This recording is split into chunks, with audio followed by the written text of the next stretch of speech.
Hai everyone, kali ini kita akan bahas kelanjutan topik tentang present simple atau biasa juga disebut dengan simple present tense.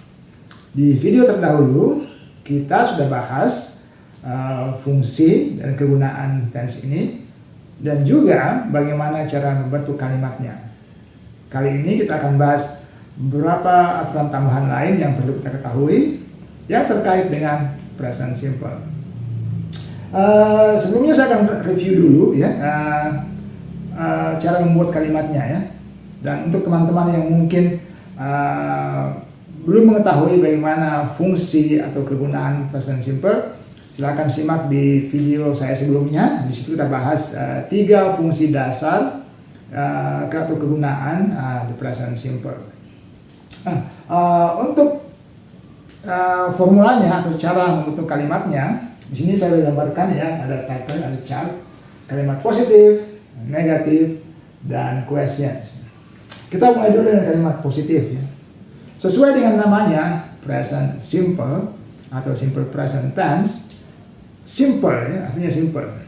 Cukup kita gunakan subjek lalu diikuti dengan kata kerja atau verb. Contoh nih di sini, I work, ya, saya bekerja, I work. Ini subjek, lalu ini work. Yes.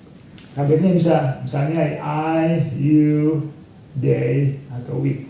So you can say I work, you work, they work, and we work. Khusus untuk subjek orang ketiga tunggal seperti he atau she, he atau it ya. Kita menambahkan akhiran s seperti jadi kita bilang she works. Jadi kalau tadi I work lalu menjadi she works, ada tambahannya ya itu.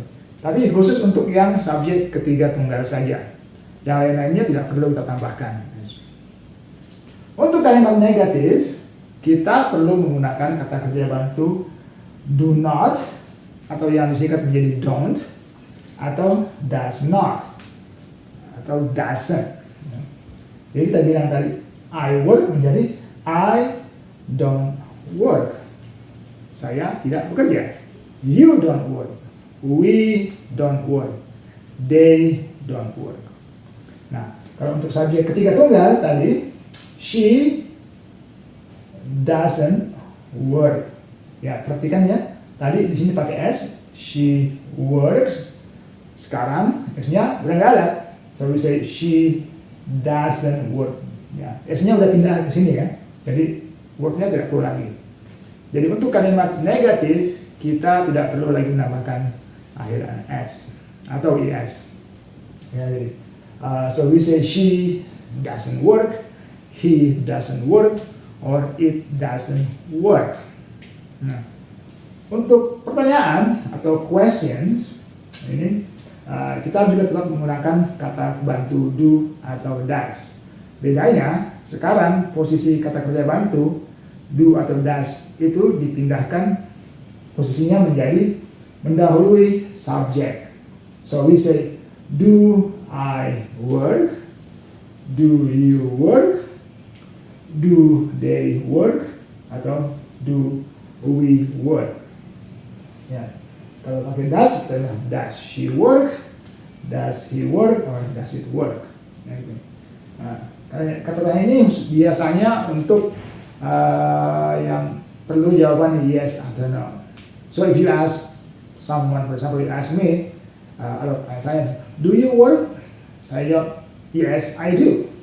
Yeah, for example, you can say, yes, I do. Yes. Kalau tidak, saya bilang, no, I don't. Ya, simple subject, simple answers.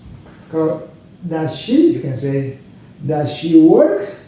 Jawabannya, kalau yes, saya bilang, oh, yes, she, okay, does. Ya, okay. Kalau tidak, no, she doesn't. No, she doesn't. Nah itu ya. Untuk kalimat tanya kita juga bisa menggunakan kata-kata tanya lain ya untuk khususnya jika kita membutuhkan informasi yang lebih lanjut. Nah, kalau tadi kan untuk yes atau no saja. Misalnya, do you like football? If you ask me, do you like football? I say, yes, I do. Yeah. Do you like coto, for example? Coto adalah makanan khas Makassar. Do you like coto? I say, yes, I do. Okay. Very simple. Kita bisa tambahkan kata-kata tanya seperti where, di mana. Misalnya, di mana kamu bekerja? Where do you work? Yes, you may say, oh, I work at a restaurant, for example. I work at a restaurant. Where does she work, for example? Atau kata-kata lain seperti what, why, when, for example, di mana, kapan. Kalau where adalah di mana, why itu mengapa, why do you work? Misalnya, why do you work? When, misalnya, when do you work? Very simple. Nah, ini adalah cara membentuk kalimatnya ya. Nah, sekarang kita bahas dulu adalah spelling rules. Tadi disebutkan di awal bahwa untuk subjek ketiga tunggal pada kalimat positif, kita perlu menambahkan akhiran s. Tapi kadang-kadang kita juga perlu menambahkan akhiran es atau ies. Kapan itu? Nah, secara umum kita menambahkan s untuk kata kerja seperti work, works, live, lives, sit atau sits. Ya, secara umum kata kerjanya cukup ditambahkan dengan s. Tapi ada beberapa kata kerja tertentu yang kita harus tambahkan akhiran es. Apa itu kata kerjanya? Yaitu seperti ini.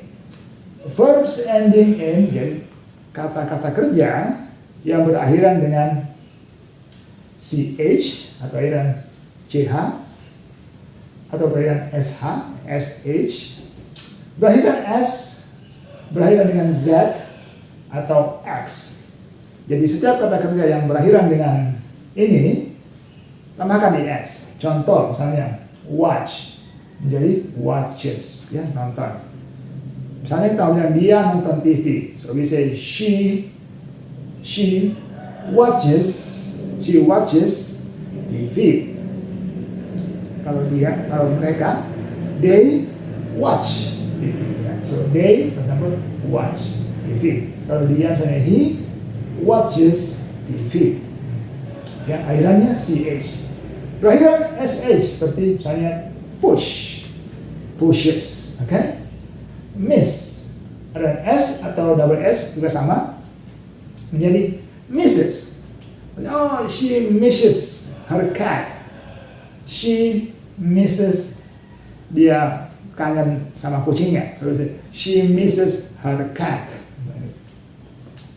Buzz dan z atau double z sama aja. Buzzes, oke? Okay? Berakhiran x jadi fixes. Nah, jadi ini aturannya untuk kata-kata kerja berakhiran dengan ini, itu kita tambahkan dengan es. Ada juga kata kerja yang kita harus ubah ya, seperti ini ya. Jadi verbs ending in consonant plus y. Jadi kata kerja yang berakhiran dengan huruf konsonan ditambahkan huruf y. Itu berarti kita harus mengubah huruf y ini menjadi huruf i. So y into I, lalu tambahkan es. Contoh nih, cry, ini akhirannya y, lalu ada huruf r, konsonan y, jadi ini cries. Nah, gitu. Reply, l adalah huruf konsonan, lalu tambahkan dengan y, jadi konsonan plus y, reply, so menjadi y-nya menjadi I, lalu es, replies. Jadi itu aturannya ya. Jadi untuk kata kerja berakhiran consonant plus y. So you change your y into I, lalu add es, lalu tambahkan akhiran es. Ada juga pengecualian ya untuk ini, yaitu kata kerja seperti have, yes, kita nggak tambahkan menjadi has, ya, tapi menjadi has. Misalnya have, jadi kalau artinya have berarti mempunyai. Misalnya kita bilang, oh, I have a brother. Saya punya seorang saudara laki-laki. So I say, I have a brother. Kalau dia misalnya, he has a brother. He has a brother. Lalu go menjadi goes. Okay? Do menjadi does. Ini tidak termasuk dalam aturan ini, tapi ini adalah pengecualian. So, misalnya, we go to work, we go to school, we go to school. Kalau dia jadi he goes to school. Okay. I do, saya mengerjakan atau melakukan. Jadi misalnya I do my homework. Jadi she does her homework. Okay. Nah, ini untuk aturan spelling, ya, aturan ejaannya untuk kata kerja untuk subjek ketiga tunggal. Nah, dalam menggunakan present simple, kita juga sering mengekspresikan seberapa sering kita mengerjakan sesuatu. So we will use adverbs of frequency atau kata keterangan untuk frekuensi atau untuk menunjukkan seberapa sering kita melakukan sesuatu. Ya, seperti misalnya always, selalu, usually, biasanya, yes, often. Okay. Ada juga yang mempronounce dengan often. Boleh dua-duanya ya. Often. Lalu sometimes, hardly ever or never. Never bisa kita artikan tidak pernah. Hardly ever, jarang. Sometimes itu kadang-kadang. Ini sering, biasanya atau usually. Frekuensinya kira-kira seperti ini ya. Nah, ini adalah perkiraan saya. Tidak pasti, tapi seperti inilah kira-kira. Kalau kita bilang always berarti benar-benar selalu ya, 100%. Ini 90. Okay. Basically this is just roughly calculation. Ini adalah kalkulasi kasar saja ya, tidak scientific seperti ini. Ya. Contoh kita bilang he always watches TV in the evening. Jadi dia selalu nonton TV pada malam hari. Jadi posisinya adalah subjek. Lalu ini adverbnya kita taruh di tengah, lalu diikuti dengan kata kerjanya. Jadi he always watches TV in the evening. Dia selalu nonton TV pada malam hari. They usually meet at a local cafe. Jadi mereka biasanya bertemu di sebuah kafe lokal. So usually meet. Yeah. We often go to the cinema. Sekali lagi kita tempatkan di antara subjek dan kata kerjanya. Yes. I sometimes work at midnight. Jadi, saya kadang-kadang bekerja pada malam hari. Misalnya the bus, bus ini adalah subjek ketiga tunggal, cuma satu ya. Hardly ever, jadi bisnya jarang telat. The bus hardly ever comes late. He never drinks coffee. Dia tidak pernah minum kopi. He never drinks coffee. Nggak tahu kenapa. Kita juga bisa menggunakan ekspresi waktu ya di akhir kalimat seperti misalnya every, setiap. Misalnya you can say every day, setiap hari, every week, setiap minggu, every month, setiap bulan, every year, misalnya setiap tahun. Atau misalnya setiap hari tertentu, misalnya every Sunday, setiap minggu. Bisa juga misalnya untuk misalnya setiap 2 tahun. So you can say every 2 years. Nah, kalau kita pakai every lalu diikuti ini, kita gunakan tunggal ya. Tapi kalau misalnya 2 tambahkan s. Misalnya every 2 years, every 2 weeks. Setiap 2 minggu ya bisa. We have a meeting every Monday. Jadi kami meeting setiap hari Senin. Bisa juga misalnya gini, kita bilang sekali, 2 kali, atau 3 kali. Kalau sekali itu bahasa Inggrisnya once, 1 kali. Kalau 2 kali, twice. 3 kali dan seterusnya kita tambahkan times. Jadi 3 times, 4 kali, 4 times, 5 kali, 5 times, very simple. Mulai 3 dan seterusnya cukup dengan menggunakan kata times.